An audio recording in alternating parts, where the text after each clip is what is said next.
What's going on, everybody? This is Robbie from Geek Level Asian. On March 2nd, 2017, Nickelodeon announced a brand new Teenage Mutant Ninja Turtles series called Rise of the Teenage Mutant Ninja Turtles. Why is everything all about rising these days? Dark Knight rises. Rise of the Planet of the Apes. Stranger Things hired Paul Reiser. So for any Turtle fan out there, obviously this was very exciting. Then the character art came out, and there was a huge backlash. People really didn't like it. So immediately after I heard that Rise of the Teenage Mutant Ninja Turtles was coming out, I went online and I took a look at the art. So it is very obvious that this version of the Ninja Turtles was inspired by the Michael Bay movies.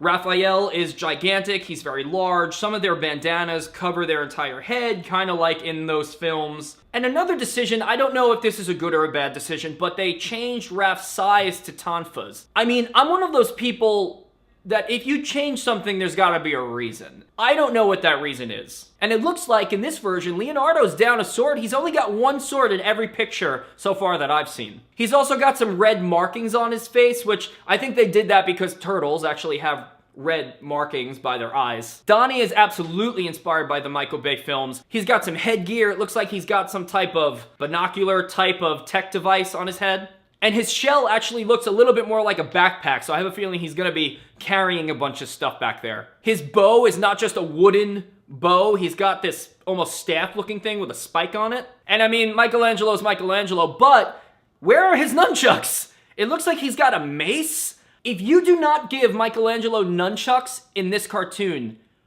I'm gonna have to question my own existence. I don't know what's real anymore and what isn't. Now, there is one silver lining to a certain character when it comes to their design, and that's April O'Neil. April, in pretty much every version of every Ninja Turtle show or movie that ever came out, was Caucasian and had either red most of the time, but in the Michael Bay movies, brown hair. In Rise of the Teenage Mutant Ninja Turtles, we have an April O'Neil of a different race. I don't know what that race is yet, but the character itself looks very fun, and I think it's a breath of fresh air.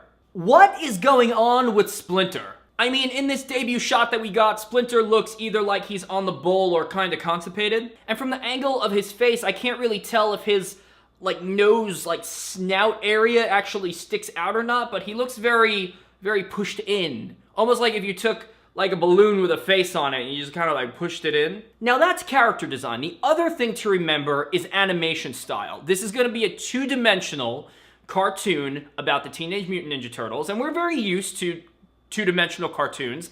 That's great. But the turtles are also very sharp and angular with very bold, thick black lines. It almost kind of reminds me of Samurai Jack, which when that came out, he reminded me of the professor from Powerpuff Girls, and Powerpuff Girls almost reminded me of Parappa the Rapper. I don't know if that's a good thing. It might be. I love Parappa the Rapper.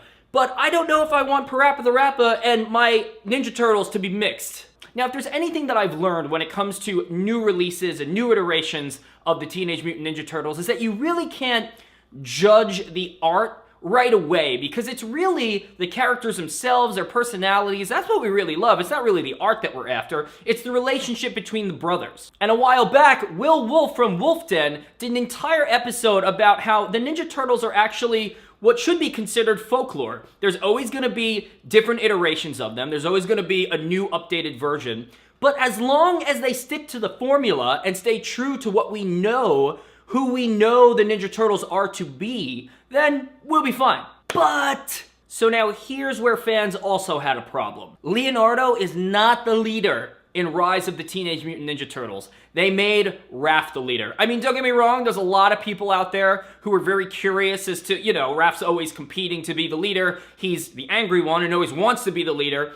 We're actually gonna see him as the leader, and for some people that might be awesome, but I believe for most people, that is not really a decision that really should have been made. But again, like I said earlier, I can't really judge yet. I haven't watched the show. And to be quite honest, when Nickelodeon's Teenage Mutant Ninja Turtles originally came out, I didn't really dig the concept art and I didn't watch it. I didn't start watching that until I believe the ending of season 2, and that's when I realized it is a perfect series. That's another story. I'm not going to go too far into that, but if you haven't watched Nickelodeon's Teenage Mutant Ninja Turtles, it is everything you want Ninja Turtles to be, and it brings all the nostalgia back. It brings relationships between some of the actors, some of the voice actors, like, and past movies and shows that they've been, it's amazing. I'm sure many of you have already seen the artwork, but for anyone who hasn't, and this is your first time seeing it, I want to know how everyone else feels about this character design. And like I say in all of my other videos, blah, blah, blah, subscribe to the channel, blah, blah, blah, social media, Facebook, Instagram, Twitter, Snapchat, Geek Level Asian, blah, blah, blah. I'll see you next time.